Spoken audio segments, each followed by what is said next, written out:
મિત્રો spectrum high school PS Patel 39 વર્ષનો મારો અનુભવ છે એનો હું ટીચિંગમાં ઉપયોગ કરું છું. મારી જુદી જુદી મેથડ જે હું સમજાવતો જાઉં છું. ગુજરાત રાજ્ય લેવલે કેઆરપી આરપી તેમજ શિક્ષણના તમામ ક્ષેત્રોમાં લેખન સહિત તમામ જગ્યાએ કામ કરેલું છે. એવા મારા બહોળા અનુભવનો હું ઉપયોગ મારા ટીચિંગ દરમિયાન કરું છું. મારો લાભ અવશ્ય લેજો એવું ખાસ જણાવું છું. Good morning all friends. હવે આપણે બીજી એક અગત્યની ટૂંકનોંધ ઉપર આવીએ છીએ, જેમાં પોટેશિયમ પરમેંગેનેટ એટલે કે KMnO4. Potassium permanganate, potassium permanganate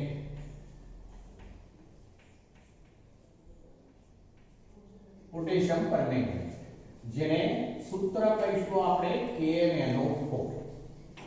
ચલો, KMnO4 ની બનાવટ, ગુણધર્મ અને એના ઉપયોગ એ બધી ચર્ચા ઉપર વાત કરીએ છીએ. તો તેની અંદર MnO2 મેંગેનીઝ ડાયોક્સાઇડ જે છે તેની આલ્કલાઇન એટલે કે બેઝિક એટલે કે KOH સાથે KNO3 ની હાજરીમાં, હવે KNO3 જે છે પોટેશિયમ નાઇટ્રેટ કહેવાશે, જે પ્રબળ ઓક્સિડેશન કરતા છે. તો પ્રબળ ઓક્સિડેશન કરતા KNO3 ની હાજરીમાં આપણે એની સંગલન પ્રક્રિયા કરાવવી પડશે. ફરીથી બોલું છું, એક લઈશું મેંગેનીઝ ડાયોક્સાઇડ MnO2. ચલો, બીજું લઈશું આલ્કલાઇન દ્રાવણ એટલે કે KOH લઈએ છીએ માનો કે, અને પોટેશિયમ નાઇટ્રેટ એટલે KNO3 જે પ્રબળ ઓક્સિડેશન કરતા છે એની હાજરીમાં સંગલન પ્રક્રિયા કરાવીશું. ત્યારે આવું બનવાનું. એક આપણે લીધું છે શું? તો MnO2. ચલો, બીજું લઈએ છે KOH. ચલો, ત્રીજું લઈએ છે આમ તો પોટેશિયમ નાઇટ્રેટ KNO3, પણ એને મેં કહ્યું પ્રબળ ઓક્સિડેશન કરતા, એટલે પોટેશિયમ નાઇટ્રેટ માંથી પહેલા ઓક્સિજન ઉત્પન્ન થાય, એ ઓક્સિજન અહીંયા પ્રક્રિયામાં ભાગ લે છે. ચલો, આમાં સંગલન એટલે બિગાડીશું એટલું ગરમ કરવાનું. ત્યારે તેમાંથી પહેલા શરૂઆતમાં ઉત્પન્ન થશે તે લીલા રંગનો પોટેશિયમ મેંગેનેટ બને. લીલા રંગનો પોટેશિયમ મેંગેનેટ. ચલો, પોટેશિયમ મેંગેનેટનું સૂત્ર થઈ જશે જે K2MnO4. સમજો બરોબર? K2MnO4. જો પોટેશિયમ પરમેંગેનેટ એનું સૂત્ર છે KMnO4, પણ આ જે છે એને કહેવાશે પોટેશિયમ મેંગેનેટ. બરોબર સમજો? પોટેશિયમ આ જે છે મેંગેનેટ કહેવાય, મેંગેનેટ, જેમાં Mn ની ઓક્સિડેશન સ્થિતિ +6 છે. આમાં Mn ની ઓક્સિડેશન સ્થિતિ ગણો તો 4 * 8, ઓક્સિજન -2 એટલે 4 * 8, 8 માંથી 2 જશે એટલે +6. આમાં +6 છે. જ્યારે KMnO4 માં ગણો તમે તો 4 * 8, 8 માંથી 1 જાય એટલે +7 છે. બેમાં તફાવત છે એટલે પોટેશિયમ પરમેંગેનેટ કહેવાય. આ પોટેશિયમ મેંગેનેટ બનશે જે લીલા રંગનો છે. આ જે છે લીલા રંગનો છે. પોટેશિયમ મેંગેનેટ લીલો રંગ, લીલો રંગ. ચલો, આ હવે એને બેલેન્સ કરવું પડશે આપણે. ચલો, બેલેન્સમાં સૌથી પહેલા જે છે હું આવું લઉં છું, આ જે છે એને 2 વડે ગુણી દઉં છું. ચલો, એને 2 વડે ગુણી દઉં તો અહીંયા આપણે Mn 2 કરવા માટે આને 2 વડે ગુણવું પડે પહેલી વાત. ચલો, એને 2 વડે ગુણી દીધા તો K4 થઈ ગયા. જો K4 થઈ ગયા, એટલે K4 કરવા માટે આને 4 વડે આપણે ગુણવું પડશે. ચલો, એને 4 વડે ગુણી દીધા એટલે પોટેશિયમ બેલેન્સ થઈ ગયું, Mn બેલેન્સ થઈ ગયું. હવે આપણે બાકી રહ્યા ઓક્સિજન અને હાઇડ્રોજન ને જોવાના. અહીંયા જે ઓક્સિજન છે એ 4 4 ને 4 8, ની 2 10 છે અત્યારે અહીંયા કેટલા આવ્યા છે જુઓ 4 ગુણા 8 એટલે 2 ઓક્સિજન વધ્યા, હાઇડ્રોજન 4 વધ્યા છે જુઓ હાઇડ્રોજન 4 વધ્યા માટે શું બનશે બીજું તો +2H2O તો આ રીતે પોટેશિયમ મેંગેનેટ નું લીલા રંગનું દ્રાવણ બનશે. ફરીથી એક વાત બોલું છું, ધ્યાન રાખજો કે જ્યારે મેંગેનીઝ ડાયોક્સાઇડ ને આ આલ્કલી એટલે કે બેઝ છે આલ્કલાઇન, બરોબર, એમાં પોટેશિયમ આલ્કલી ધાતુ છે, એનો હાઇડ્રોક્સાઇડ છે, આલ્કલી ધાતુ હાઇડ્રોક્સાઇડ એવો શબ્દ વાપરીએ જે આલ્કલાઇન છે, બેઝિક છે. તો આલ્કલી ધાતુ હાઇડ્રોક્સાઇડ અને પોટેશિયમ નાઇટ્રેટ KNO3 જે KNO3 પ્રબળ ઓક્સિડેશન કરતા હોવાથી તેમાંથી આપણને મળશે O2, એની હાજરીમાં સંકલન પ્રક્રિયા કરાવીએ છે ગરમ કરીને. KNO3 ની હાજરી એટલે એને ઉપર લખી દઉં છું. KNO3 ની હાજરીમાં પોટેશિયમ નાઇટ્રેટ ની હાજરીમાં સંકલન પ્રક્રિયા કરાવીએ છે ત્યારે તેમાંથી પહેલા બનશે પોટેશિયમ પરમેંગેનેટ નું લીલા રંગનું દ્રાવણ. હવે એ જે પોટેશિયમ મેંગેનેટ નું લીલા રંગનું દ્રાવણ, હવે એમાં રહેલો જે મેંગેનેટ આયન છે MnO4- તો એસિડિક માધ્યમમાં MnO4 જે મેંગેનેટ આયન કહેવાય, આ પોટેશિયમ મેંગેનેટ કહેવાય, એમાંથી બનેલો એટલે MnO4 ચાર્જ આવે. તો આ મેંગેનેટ આયન છે, તો એ મેંગેનેટ આયનને એસિડિક માધ્યમમાં વિષમીકરણ પ્રક્રિયા અનુભવે છે. ચલો વિષમીકરણનો અર્થ એવો થાય કે તેનું ઓક્સિડેશન તેમજ રિડક્શન બંને થતા હોય. ચલો તેમાંથી એક બનશે MnO2, એક બનશે, પહેલા હું લખી દઉં છું MnO4-, બીજું બનશે MnO2, આ બે મેં બનાવી દીધા. એક બને છે MnO4- એટલે આ મેંગેનેટ આયન બન્યો, એમાંથી પરમેંગેનેટ બની ગયો. આ પરમેંગેનેટ છે, આ મેંગેનેટ છે, બરોબર, શબ્દો સમજો. આ મેંગેનેટ આયન, જ્યારે આ કહેવાશે પરમેંગેનેટ આયન, પરમેંગેનેટ આયન. ચલો તો આ રીતે મેંગેનેટ આયનનું પરમેંગેનેટ આયનમાં રૂપાંતર થઈ જશે, MnO2 બનશે. હવે એને બેલેન્સ કરવું પડે, અત્યારે બેલેન્સ નથી.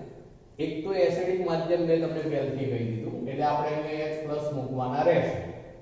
ચલો બીજી વાત, અહીંયા હું બેલેન્સ કરવા માટે આને 3 વડે ગુણી દઉં છું. ચલો એને 3 વડે મેં ગુણી દીધા તો હવે Mn ટોટલ 3 થયા. ચલો Mn ટોટલ 3 કરવા માટે આપણે આ અથવા તો હું આને 2 વડે ગુણી દઉં છું. ચલો એને 2 વડે મેં ગુણી દીધા તો Mn જે છે 2 ને 3, Mn 3 થઈ ગયા, બરોબર. ચલો હવે વીજભાર ઉપર આવી ગયો છે. ચલો વીજભાર આ તરફનો આ 2 માઈનસ આ તો 0, આ બધો વીજભાર મારે 2 રાખવાનો છે. અત્યારે છે 3 ગુણા 6 માઈનસ, માટે અહીંયા કેટલા H+ મૂકવા પડે તો 4H+, બરોબર. આ રીતે નક્કી કરવાનું. મેં તમને આગળ કહી દીધું એસિડિક માધ્યમમાં પ્રક્રિયા થાય, એસિડિક માધ્યમ એટલે શું મૂકવાનું થાય H+, તો આ 4H+ જે છે એસિડિક માધ્યમમાં પ્રક્રિયા કરાવે. હવે વીજભાર પણ તો 3 ગુણા 6 માઈનસ અને 4 પ્લસ એટલે 2 માઈનસ.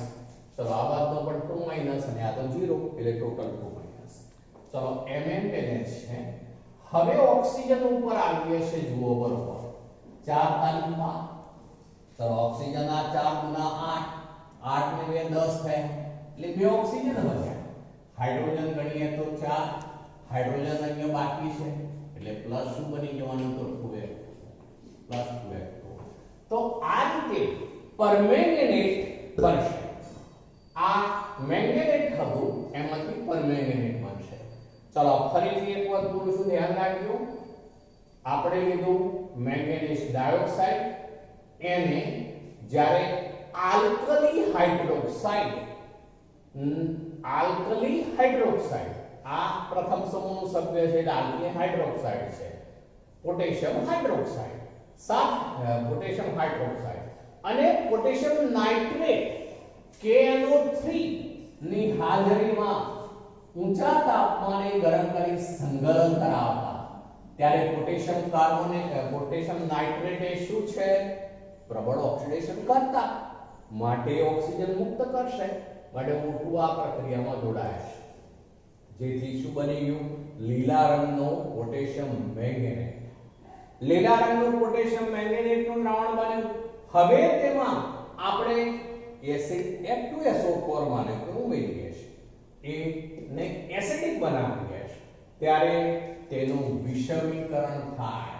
આ વિષમીકરણની પ્રક્રિયા થઈ કહેવાશે, કારણ કે આની અંદર Mn+7 છે, Mn+6 છે, સોરી 7 દુના 8, 8 માંથી 2 જશે એટલે +6. આમાં Mn+7 છે એટલે કે Mn+6 નું Mn+7 માં ઓક્સિડેશન થયું કહેવાશે. બીજા Mn+6 નું Mn+4, આમાં Mn ની ઓક્સિડેશન સ્થિતિ +4 થવાની, Mn+4 માં રિડક્શન થયું કહેવાશે. માટે આ એક વિષમીકરણ પ્રક્રિયા છે, વિષમીકરણ. તો આમ વિષમીકરણ થતા આપણને પરમેંગેનેટ મળે છે. તો આ જે છે એ એક રીત થઈ.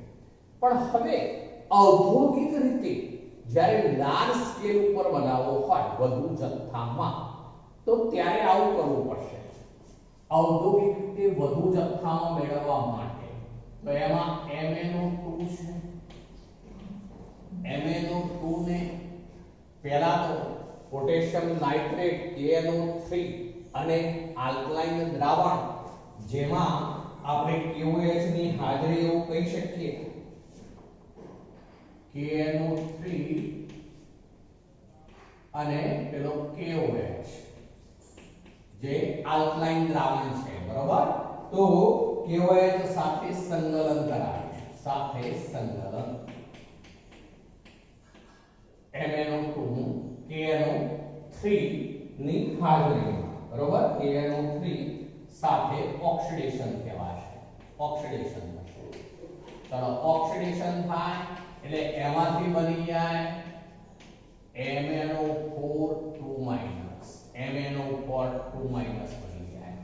ચલો હવે એ MnO4 છે એનું ફરીથી વિદ્યુત વિભાજનીય ઓક્સિડેશન કરાવવાનું. ત્યારબાદ આલ્કલાઇન દ્રાવણમાં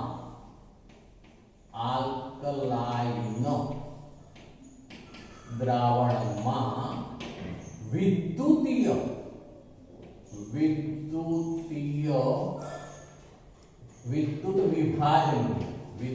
વિભાજનીય ઓક્સિડેશન કરાવે, ત્યારે તેમાંથી છેવટે MnO4 બની જશે.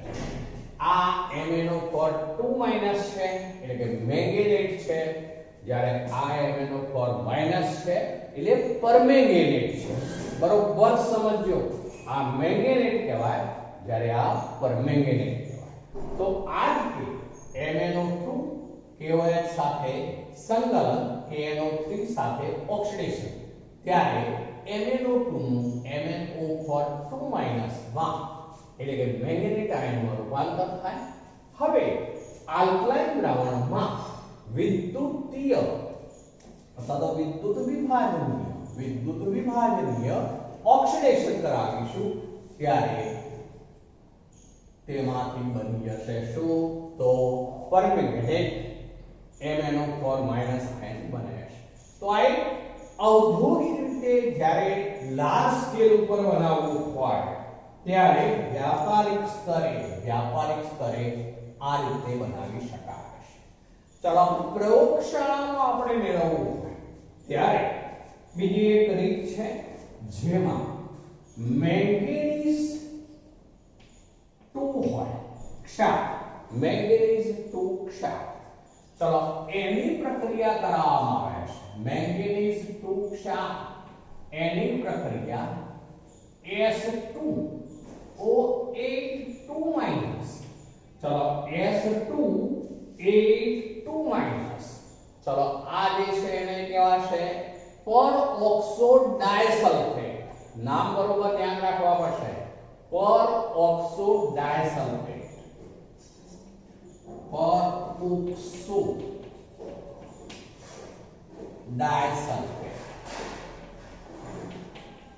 તો પરઓક્સો ડાયસલ્ફેટ સાથે એની પ્રક્રિયા કરાવીશ ત્યારે તેમાંથી આવું બનશે ત્યારે એમાંથી આવું બની જશે MnO4 માઈનસ બને છે એ ઉપરાંત MnO4 માઈનસ બને છે એ ઉપરાંત સલ્ફેટ બની જાય છે SO4 માઈનસ સલ્ફેટ બને છે ચલો બે એક બનાવ્યું MnO4 માઈનસ બીજું બનાવ્યું છે SO4 માઈનસ ચલો હવે આને બેલેન્સ કરવું છે જો હું રેડોક્સ ની રીતે બેલેન્સ કરું છું બરોબર ધ્યાન રાખજો આવા સમીકરણોમાં અહીંયા મેં Mn2 લીધું છે એટલે આનો ઓક્સિડેશન આખો +2 છે બરોબર Mn+2 છે ચલો આની અંદર Mn ગણો 4 ગુણા 8 8 માંથી 1 ગયો એટલે +7 ચલો આ +2 આ +7 એટલે કે 5 એકમનો ઘટાડો છે +2 માંથી +7 એટલે +2 માંથી +7 એટલે 5 એકમનો વધારો છે 5 એકમનો વધારો છે બરોબર ફરીથી બોલજો +2 માંથી +7 એટલે 5 એકમનો વધારો છે ચલો અહીંયા સલ્ફરની વાત કરીએ આપણે તો સલ્ફર જે 2 છે આમાં સલ્ફરની વાત પહેલા કરી દઉં જો આ 8 ગુણા 16 માંથી 2 ગયા એટલે 14 બે સલ્ફરનું સંયુક્ત ગણું છું બે સલ્ફરનું સંયુક્ત ગણું છું ધ્યાન રાખજો એવું બોલું છું તો 8 ગુણા 16 માંથી 2 ગયા એટલે 14 બે સલ્ફરનો 14 એક સલ્ફરનો +7 બરોબર ને ધ્યાન રાખજો એક સલ્ફરનો +7 થયો અહીંયા આપણે અત્યારે એક જ સલ્ફર છે તો પહેલા એનો ગણી કાઢીએ તો 4 ગુણા 8 8 માંથી 2 ગયા એટલે +6 ચલો આમાં +6 છે આમાં મેં કહ્યું +7 છે બરોબર એટલે એમ જો ગણીએ તો એક એકમનો જે છે એ ઘટાડો કહેવાશે +7 ત્યાં +6 એટલે એક એકમનો ઘટાડો પણ હવે સલ્ફરની સંખ્યા 2 હોવાથી હું અહીંયા પહેલા 2 વડે ગુણું છું પછી ચેન્જ કરીશ એટલે ધ્યાન રાખજો અત્યારે મેં 2 વડે માને તે ગુણી લીધા કારણ કે સલ્ફરની સંખ્યા બેલેન્સ કરવા માટે તો આમાં એક સલ્ફરનો +7 એવા બે સલ્ફરનો થવાનો +14 આમાં એક સલ્ફરનો +6 પણ હવે બે સલ્ફર થઈ ગયા માટે +12 એટલે આ +14 આ +12 એટલે કેટલા એકમનો ઘટાડો થયો તો 2 એકમનો અહીંયા 2 એકમનો ઘટાડો છે સામે 5 એકમનો વધારો છે માટે રેડોક્સ બેલેન્સ કરતી વખતે ઓક્સિડેશન આંકમાં થતો ફેરફાર સરખો કરવો પડે તો એ માટે જે 5 ના તફાવત વાળા છે એ બંનેને આપણે 2 વડે ગુણવા પડશે એ બંનેને 2 વડે અને જે 2 ના તફાવત વાળા છે એ બંનેને 5 વડે ગુણવા પડે એટલે આને 5 વડે ગુણીશું ત્યારે આને પણ 5 વડે ગુણવું પડે એટલે હવે આ થઈ જવાના 5 ગુણા 10 મેં તમને શરૂઆતથી જ કહ્યું કે આપણે અત્યારે ગુણીએ છે પછી આપણે એને ચેન્જ કરીશું તો આ 5 ગુણા 10 SO4 માઈનસ ચલો હવે આમાં માધ્યમ આપણે એસિડિક ગણવાનું છે તો વીજભાર ઉપર જઈએ છે ચલો આ બાજુનો વીજભાર ગણું છું જોજો આ 2 ગુણા 4 પ્લસ અને આ 5 ગુણા 10 માઈનસ 10 માઈનસ છે અને આ 4 પ્લસ છે એટલે બાકી કેટલા રહ્યા આપણે તો -6 ચલો આ બાજુ -6 છે આ બાજુ જુઓ બરોબર તો આ 10 ગુણા 20 20 ને આ 2 આ 10 ગુણા 20 20 ને 2 22 એ બાજુ 22 છે માઈનસ આ બાજુ કેટલા ગણ્યા આપણે તો આ 5 ગુણા 10 માઈનસ અને આ 2 ગુણા 4 પ્લસ એટલે બાકી રહે 6 માઈનસ આ બાજુ 6 માઈનસ છે પેલી બાજુ 22 માઈનસ છે આપણે h પ્લસ મૂકવાના છે આપણે આ બાજુ h પ્લસ મૂકીશું જેથી એટલી સંખ્યાના h પ્લસ મૂકીએ કે જેથી આ બાજુ -6 છે તો આ બાજુ -6 બાકી રહેવું જોઈએ. એટલે 16 ને 6 22, એટલે અહીંયા કેટલા મૂકવા પડે? આપણે તો 16h મૂક્યા. હવે વીજભાર ગણો. આ 10 ગુણા 20, 20 ને 2 22, 22 માંથી 16 જશે પ્લસ છે એટલે તો 22 -6 બાકી રહ્યા. અહીંયા 5 ગુણા 10 માઈનસ અને 4 પ્લસ એટલે -6.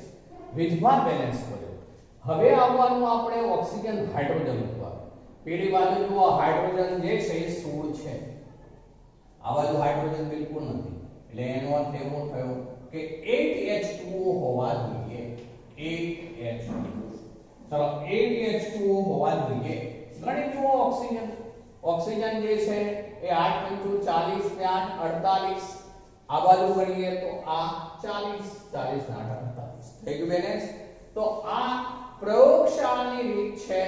જ્યારે મેંગેનીઝ 2 ક્ષાર, મેંગેનીઝ 2 આયનનો ક્ષાર, તેની જ્યારે પર ઓક્સફોર્ડ ડાયસલ્ફેટ સાથે આપણે પ્રક્રિયા કરાવીશું એસિડિક માધ્યમમાં, ત્યારે તેની અંદરથી પણ પરમેંગેનેટ, આ પરમેંગેનેટ છે MnO છે તો પરમેંગેનેટ મળે છે.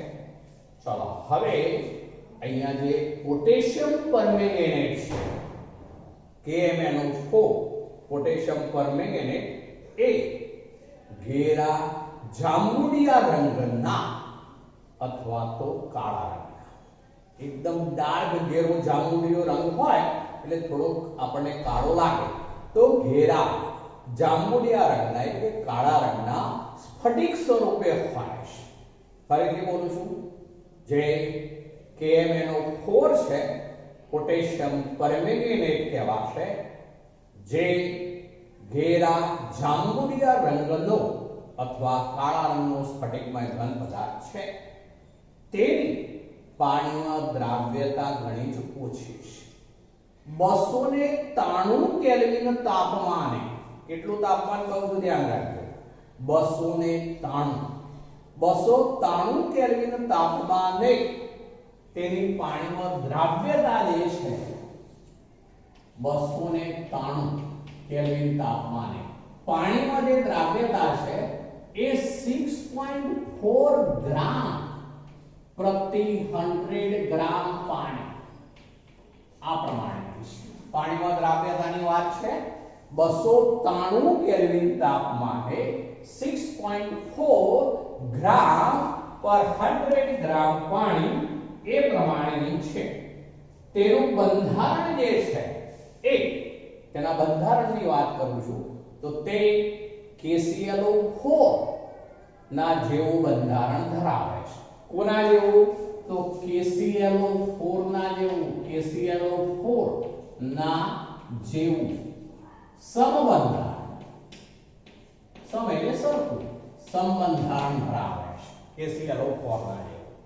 ચલો તેને 531 કેલ્વિન તાપમાને ગરમ કરીએ ત્યારે એનું વિઘટન થાય છે. 513 કેલ્વિન તાપમાને ગરમ કરતા વિઘટન થાય છે. ત્યારે O2 વાયુ તરીકે મુક્ત થાય છે. ચાલો હવે KMnO4 છે એને આપણે ગરમ કરીએ છીએ 513 કેલ્વિન તાપમાને ગરમ કરીએ છીએ ત્યારે તેનું જે છે K2MnO4 ઉપરાંત MnO2 અને O2 માં રૂપાંતર થાય છે. ચલો હવે આને આપણે બેલેન્સ કરવું પડશે. તો એને બેલેન્સ કરવા માટે આપણે K2 છે અહીંયા, તો આને બે વડે ગુણી દઈએ પહેલા, એટલે K2 થઈ ગયા બેલેન્સ, Mn2 તો Mn 1 અને 1 2. ચલો ઓક્સિજન 8 તો ઓક્સિજન 4 ને 2 6 ને 2 8. તો આ રીતે 513 કેલ્વિન તાપમાને જ્યારે પોટેશિયમ પરમેંગેનેટને ગરમ કરીશું ત્યારે એનું વિઘટન થતા પોટેશિયમ મેંગેનેટ અને પોટેશિયમ મેંગેનેટ કહેવાય, બરોબર ધ્યાન રાખીશું. આ પોટેશિયમ પરમેંગેનેટ છે. તો પોટેશિયમ પરમેંગેનેટ નું પોટેશિયમ મેંગેનેટ ઉપરાંત મેંગેનીઝ ડાયોક્સાઇડ માં રૂપાંતર થાય ત્યારે O2 ઓક્સિજન વાયુ તરીકે મુક્ત થાય છે. ચલો આગળ વધીએ છે. તો જે પોટેશિયમ પરમેંગેનેટ છે એના બે ભૌતિક ગુણધર્મો અગત્યના છે. એના બે ભૌતિક ગુણધર્મો અગત્યના છે. એક તો તેનો જે જાંબુડિયો રંગ છે તે અત્યંત ઘેરો રંગ છે. તેનો અત્યંત ઘેરો રંગ છે. એ ઉપરાંત તે પ્રતિચુંબકત્વનો ગુણધર્મ ધરાવે છે. ચલો KMnO4 એમાં Mn ની ઓક્સિડેશન સ્થિતિ ગણીશું તો +7 થવાનું. ચલો Mn+7 હોય એટલે આમ તો R1 જેવી રચના થઈ ગઈ કહેવાય. માટે એમાં બધા જ ઇલેક્ટ્રોન યુગ્મિત હોય, માટે પ્રતિચુંબકીય હોય. તો આ રીતે પોટેશિયમ પરમેંગેનેટ જે છે એના બે ભૌતિક ગુણધર્મો કહું છું એ થોડા વિશિષ્ટ છે. તે એક તો અત્યંત ઘેરો રંગ ધરાવે છે, જે ઘેરો જાંબલી રંગ આપણે કયો જાંબુડિયો રંગ છે, જેને કારણે તે થોડો કાળો રંગ પણ જોવા મળતો હોય છે, અત્યંત ઘેરા રંગ જાંબુડિયા રંગને કારણે. અને બીજું તે પ્રતિચુંબકત્વનો ગુણધર્મ ધરાવે છે. પણ સાથે શું બોલું છું એ સમજજો. તાપમાનના ફેરફાર મુજબ તેમાં નિર્બળ અનુચુંબકત્વનો ગુણધર્મ પણ જોવા મળે છે. તાપમાનના ફેરફાર મુજબ તેમાં નિર્બળ અનુચુંબકત્વનો ગુણધર્મ પણ જોવા મળે છે, જે આમ તો આણ્વીય કક્ષકવાદને આધારે સમજાવી શકીએ. કારણ કે અનુચુંબકત્વનો ગુણધર્મ એ વાસ્તવમાં અયુગ્મિક ઇલેક્ટ્રોન હોય ત્યારે જોવા મળે. તો અહીંયા એટલા માટે તો કહું છું KMnO4 આમ તો પોતે પ્રતિચુંબકત્વનો ગુણધર્મ ધરાવતું હોય છે, પરંતુ તાપમાન પર આધારિત જે છે નિર્બળ અનુચુંબકત્વનો ગુણધર્મ પણ તે ધરાવે છે, જે બાબત એમો થિયરી એટલે કે આણ્વીય કક્ષકવાદ ને આધારે આપણે સમજાવી શકીએ. ચલો હવે જે પોટેશિયમ પરમેંગેનેટ છે અને પોટેશિયમ મેંગેનેટ છે એમાં બંનેની સરખામણી કરીએ છે. તો પહેલા હું મેંગેનેટ આયન ઉપર આવું છું. ચલો મેંગેનેટ આયનમાં Mn સાથે જે 4 ઓક્સિજન જોડાયેલા હોય એ 4 ઓક્સિજન એ સમચતુષ્ફલકીય રીતે જોડાયેલા હોય એમાં આ રીતનું બંધારણ આપણે કહી શકીશું. આ એક ઓક્સિજન મેં લીધું જે ઋણાયન તરીકે છે, હું એવું લઉં છું અત્યારે. આ બીજો એક ઓક્સિજન લઉં છું જે પણ ઋણાયન તરીકે છે, એવો અર્થ કરીએ છે. જ્યારે બાકીના બે ઓક્સિજન જે છે આ રીતે ડબલ બોન્ડ દ્વારા આ રીતે જોડાયેલા હોય. આ જે મેં સૂત્ર લીધું છે અત્યારે એ સાદું સૂત્ર છે, તો બરોબર સમજજો. આ સૂત્ર જે થયું હવે એ 2 છે અને આ બે ડબલ બોન્ડ છે એટલે અહીંયા આ MnO4 2 છે એટલે આને કહેવાય મેંગેનેટ. આ મેંગેનેટ આયન છે, મેંગેનેટ આયન જેના આખા ઉપર જો આપણે વિભાગ દર્શાવવો હોય તો 2 કહેવાય. મેં અત્યારે અલગ અલગ લખ્યું છે. આ -1 આ -1 એટલે ટોટલ 2 એવો થશે. મેંગેનેટ આયન સમચતુષ્ફલકીય બંધારણ ધરાવે છે એવું કહેવાશે. અહીંયા આ જે છે એમાં એક સિગ્મા 1 બીજો પાઈ 1 છે. તો એ પાઈ 1 નું નિર્માણ જે થયેલું છે જેમાં જે ઓક્સિજન છે એના p કક્ષક અને Mn ની d કક્ષક જે હોય એમાંના ઇલેક્ટ્રોન દ્વારા આ પાઈ બંધન બનતું હોય છે. ફરીથી બોલું છું, જે ઓક્સિજન છે એના p કક્ષકના ઇલેક્ટ્રોન જ્યારે Mn ના d કક્ષકના ઇલેક્ટ્રોન તેઓ પાઈ બંધન બનાવવામાં ભાગ લે છે. આ MnO4 2 લીધું છે, પણ એને બદલે આવું લઈએ Mn. ચલો અહીંયા જે છે એ પણ ડબલ બોન્ડ O લઉં છું. હવે હું આ પણ ડબલ બોન્ડ O છે, આ પણ ડબલ બોન્ડ O છે, જ્યારે આ એટલો જ O- તો હવે જે બની ગયું એ MnO4 માઈનસ આયન છે એવો અર્થ થશે MnO4 માઈનસ આયન ચલો આ MnO4 માઈનસ છે માટે આને કહેવાશે પરમેંગેનેટ આયન ચલો તો મેંગેનેટ આયનમાં દ્વિબંધવાળા 2 ઓક્સિજન હોય જ્યારે પરમેંગેનેટ આયનમાં દ્વિબંધવાળા 3 ઓક્સિજન હોય દ્વિબંધની અંદર એક પાઈ બંધ છે પાઈ બંધ બનવાનું કારણ ફરીથી ઓળખો ઓક્સિજનની p કક્ષકના ઇલેક્ટ્રોન અને Mn ની p કક્ષકના ઇલેક્ટ્રોન દ્વારા પાઈ બંધન બનતું હોય છે ચલો આ -1 આ -1 એટલે આ ટોટલ -2 એટલે મેંગેનેટ આયન કહેવાય જે લીલા રંગનો મેંગેનેટ આયન લીલો જ્યારે આ પરમેંગેનેટ આયન જાંબુડિયો બરોબર જાંબુડિયો રંગ ધરાવે જાંબુડિયો રંગ હોય જે પરમેંગેનેટ આયન તરીકે ઓળખીશું તો આના પર -1 ચાર્જ છે એવું કહેવાશે ચલો હવે જે મેંગેનેટ અને પરમેંગેનેટ આયનો છે એમાં જે છે એ આપણે એસિડમાં પરમેંગેનેટ દ્રાવણ છે એ ઓક્ઝેલેટ કાર્બન ડાયોક્સાઇડ ઓક્ઝેલેટ નું કાર્બન ડાયોક્સાઇડમાં આયન 2 નું આયન 3 માં આયોડાઇડ આયન નું I2 માં ઓક્સિડેશન કરાય છે ચલો શું કહ્યું મેં એક તો મેંગેનેટ જે ઓક્ઝેલેટ આયન છે ઓક્ઝેલેટ આયન નું જે છે એ એસિડિક માધ્યમમાં શામાં રૂપાંતર કરશે કાર્બન ડાયોક્સાઇડમાં આયન 2 નું આયન 3 માં ઓક્સિડેશન કરશે એ જ રીતે I- નું I2 માં ઓક્સિડેશન કરે છે અને નાઇટ્રાઇટ નું નાઇટ્રેટ માં ઓક્સિડેશન કરે છે આ માત્ર બધી આપણે જે પ્રક્રિયાઓ હાલ જો લેવી હોય તો એ આ રીતે બતાવી શકીએ દાખલા તરીકે હું પહેલા આયનની વાત કરું તો Fe2+ છે એનું Fe3+ માં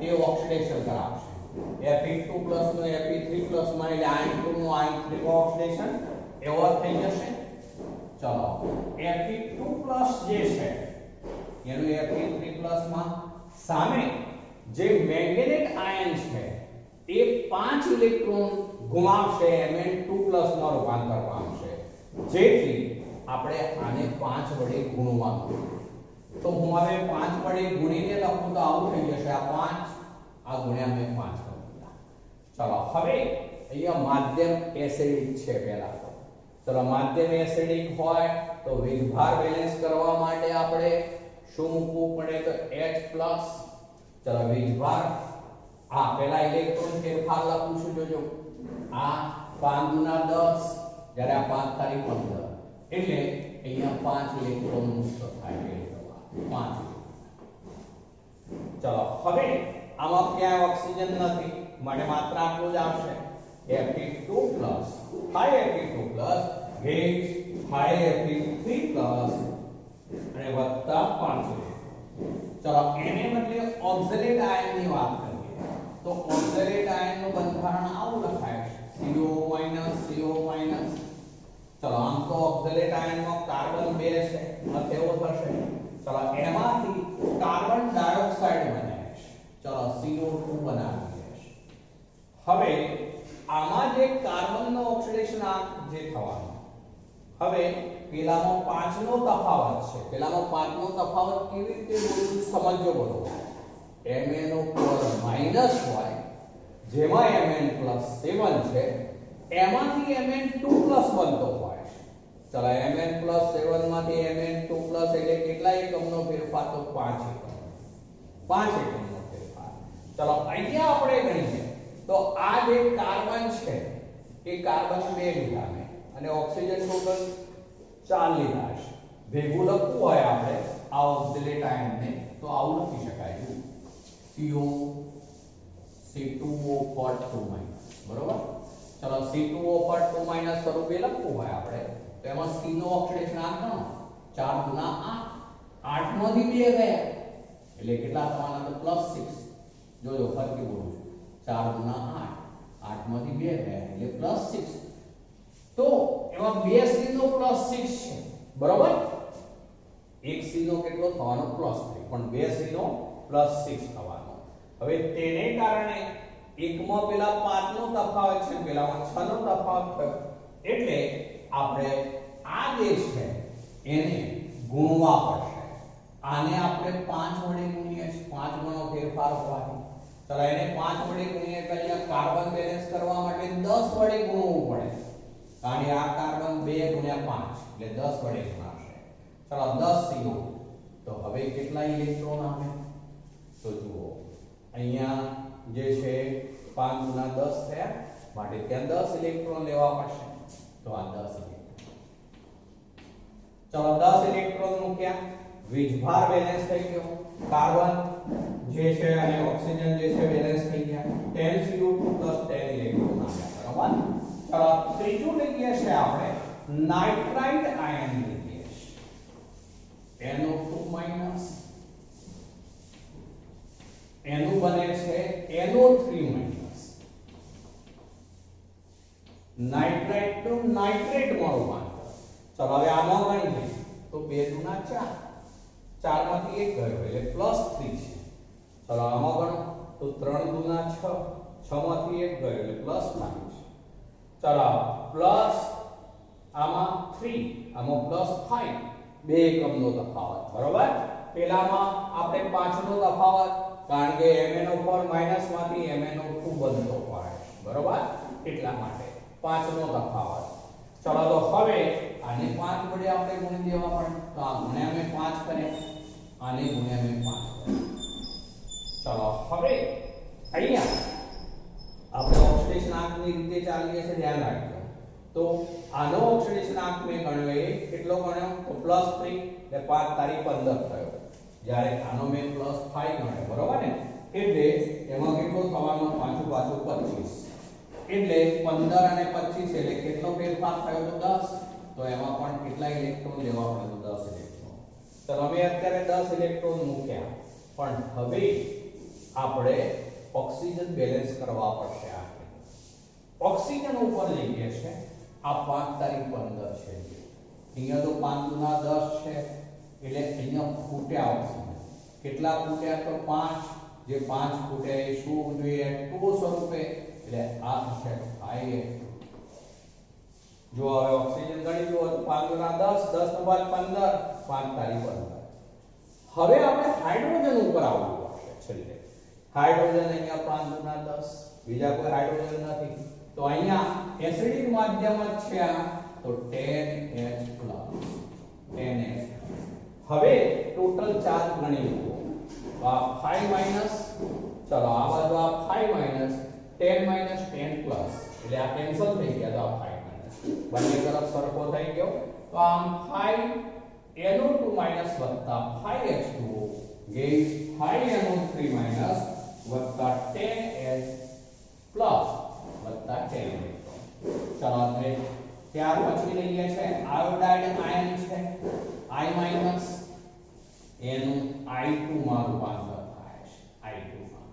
ચલો હવે એને બેલેન્સ કરવું છે, તો પહેલા તો આયોડીન અહીંયા 2 છે, તો મારે આને 2 વડે ગુણવું પડે, પણ પછી ગુણ્યા 5 દરેકમાં કરીએ છે, ગુણ્યા 5 તો 5 દુના 10 થઈ જવાનું. તો આ સીધું લખી દઉં છું હવે હું 10. ચલો આ 5I2 થશે બેટા. ચલો હવે 10- તો અહીંયા કેટલા ઇલેક્ટ્રોન લેવા પડે તો 10 ઇલેક્ટ્રોન, 10 ઇલેક્ટ્રોન. ચલો તો 10I- ગેસ 5I2 + 10 ઇલેક્ટ્રોન. તો આ બધી જ મેં જે પ્રક્રિયાઓ લીધી છે, જે બધી ઓક્સિડેશન અર્થ પ્રક્રિયાઓ છે, જો ઇલેક્ટ્રોન મુક્ત થાય છે માટે ઓક્સિડેશન અર્થ પ્રક્રિયાઓ છે, કે MnO4 પ્રબળ ઓક્સિડેશન કરતા છે, જે આયન 2 નું આયન 3 માં ઓક્સિડેશન કરાવશે, ઓક્ઝેલેટ આયનનું કાર્બન ડાયોક્સાઇડ માં ઓક્સિડેશન કરાવે, નાઇટ્રાઇટ આયનનું નાઇટ્રેટમાં ઓક્સિડેશન કરાવે, આયોડાઇડ આયનનું I2 માં ઓક્સિડેશન કરાવશે. તો આ બધી જ ઓક્સિડેશન પ્રક્રિયાઓ છે. અહીંયા આપણે એવું કહી શકીએ કે રિડક્શન કરતાની અર્થ પ્રક્રિયામાં આ બધું જે લીધું એ એસિડમાં પરમેંગેનેટ દ્રાવણ, એસિડમાં એસિડમાં પરમેંગેનેટ દ્રાવણ જે છે ઓક્ઝેલેટ નું કાર્બન ડાયોક્સાઇડમાં, આયર્ન 2 નું આયર્ન 3 માં, નાઇટ્રાઇટ નું નાઇટ્રેટમાં અને આયોડાઇડ નું મુક્ત આયોડિનમાં ઓક્સિડેશન કરે છે. રિડક્શન કરતાઓની આ બધી અર્ધ પ્રક્રિયાઓ છે. આ બધા રિડક્શન કરતા કહેવાય KMnO4 ઓક્સિડેશન કરતા કહેવાય દ્રાવણ.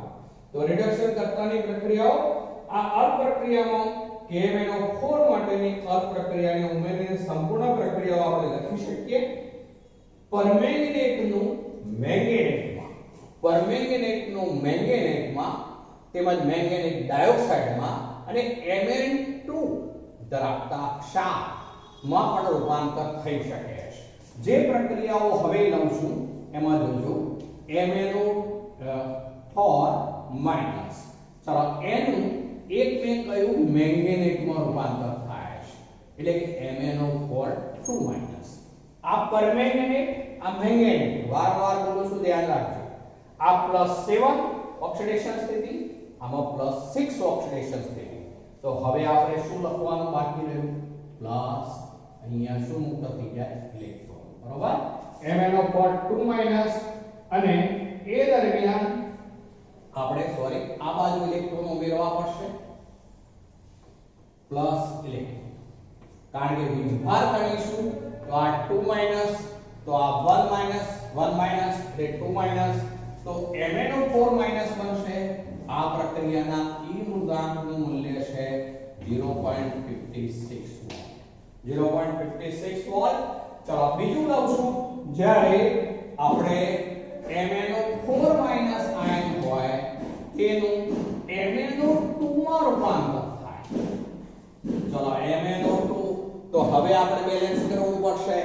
તો આ +7 ઓક્સિડેશન આ આનો +4 ઓક્સિડેશન આ +7 +4 તો કેટલા ઇલેક્ટ્રોનનો ફેરફાર થયો? તો 3 ઇલેક્ટ્રોન. તો હું પહેલા અહીંયા 3 ઇલેક્ટ્રોન લખી દઉં છું. ચલો આ 3 ઇલેક્ટ્રોન મેં લખ્યા. +7 +4 એટલે 3 ઇલેક્ટ્રોન. ચલો હવે વીજભાર પણ બેલેન્સ કરવો પડે આ બાજુ અને ઓક્સિજન પણ બેલેન્સ કરવા પડશે. જુઓ હવે ઓક્સિજન અહીંયા 4 છે તો હું આ બાજુ 2 ઓક્સિજન ખૂટે છે. જુઓ આ ઓક્સિજન 2 તો અહીંયા શું લેવું પડે? 2H2. ચલો ત્યાં 2H2 લઈ લીધા ઓક્સિજન બેલેન્સ પણ હાઇડ્રોજન 4 થયા માટે અહીંયા હાઇડ્રોજન કેટલા મૂકવા પડશે? તો 4H+. ચલો હવે બેલેન્સ MnO4 માઈનસ વત્તા 3 ઇલેક્ટ્રોન વત્તા 4H+ MnO2 વત્તા 2H2 એના E મૂળાંકનું મૂલ્ય છે એ 1.69 વોલ્ટ. 1.69 વોલ્ટ.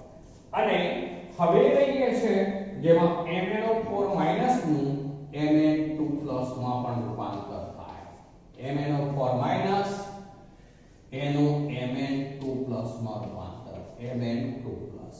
ચલો હવે આ +7 છે આ +2 છે. કેટલા એકમનો ઘટાડો થયો? તો 5 એકમનો. માટે અહીંયા 5 ઇલેક્ટ્રોન આવશે. તો આ 5 ઇલેક્ટ્રોન મૂકી દીધા પહેલા. ચલો હવે વીજભાર ઉપર જઈએ છે તો ઓક્સિજન ઉપર જઈએ ગમે તે ચાલે. જો આ ઓક્સિજન 4 છે આ બાજુ ઓક્સિજન નથી તો પહેલા હું 4H2O મૂકી દઉં છું. જો ઓક્સિજન બેલેન્સ કરવા. હવે તમને ખ્યાલ આવી જશે કે હાઇડ્રોજન 8 તો અહીંયા હાઇડ્રોજન મૂકવા પડશે આપણે 8H+. હવે વીજભાર ગણો તો વીજભાર આ બાજુ તો -1 અને -5 એટલે -6 અને આ +2 એટલે +2 વીજભાર. આ બાજુ Mn ઉપર શું છે? +2 છે. આ 0 છે એટલે બંને તરફ વીજભાર સરખો થયો. ચલો આમાં E મૂળાંકનું મૂલ્ય જે છે એ 1.52 છે. 1.52 વોલ્ટ. તો આમ દરેકમાં E મૂળાંકનું મૂલ્ય થોડું જુદું જુદું મળે છે. MnO4 માઈનસ માંથી MnO4 2 માઈનસ આયન બને એટલે કે આ પરમેંગેનેટ માંથી મેંગેનેટ બને ત્યારે E મૂળાંકનું મૂલ્ય 0.56 વોલ્ટ. ધન વેલ્યુ છે આ બધી જ. MnO4 માઈનસ માંથી MnO2 બને ત્યારે E મૂળાંક 1.69 વોલ્ટ. જ્યારે MnO4 માઈનસ માંથી જ્યારે મેંગેનીઝ 2 ક્ષાર બને ત્યારે 1.52 વોલ્ટ. તો આ દરેકના E મૂળાંકના મૂલ્યો જુદા જુદા હશે, જેથી આપણે એવું કહી શકીએ કે હાઇડ્રોજન આયનની સાંદ્રતા પ્રક્રિયાને અસર કરવામાં મહત્વનો ભાગ ભજવે છે. જો કે ઘણી પ્રક્રિયાઓ રેડોક્સ પોટેન્શિયલની મદદથી સમજાવી શકાય છે, જ્યારે પ્રક્રિયાની રાસાયણિક ગતિ પણ એક અગત્યનું પરિબળ છે. જેથી જ્યારે પરમેંગેનેટ H+ ની સાંદ્રતા બરાબર 1 હોય ત્યારે પાણીનું ઓક્સિડેશન કરવું જોઈએ, પરંતુ પ્રાયોગિક રીતે તે અત્યંત ધીમી પ્રક્રિયા છે. જેથી મેંગેનીઝ 2 આયનો હાજર ન હોય અથવા તાપમાન વધારવામાં ના આવે ત્યાં સુધી તેવી પ્રક્રિયાઓ થતી નથી. KMnO4 પ્રબળ ઓક્સિડેશન કરતા છે એની જુદી જુદી રેડોક્સ પ્રક્રિયાઓ જે છે એ આપણે હવે પછી આવતીકાલે જોઈશું. આજે મિત્રો આટલે જ.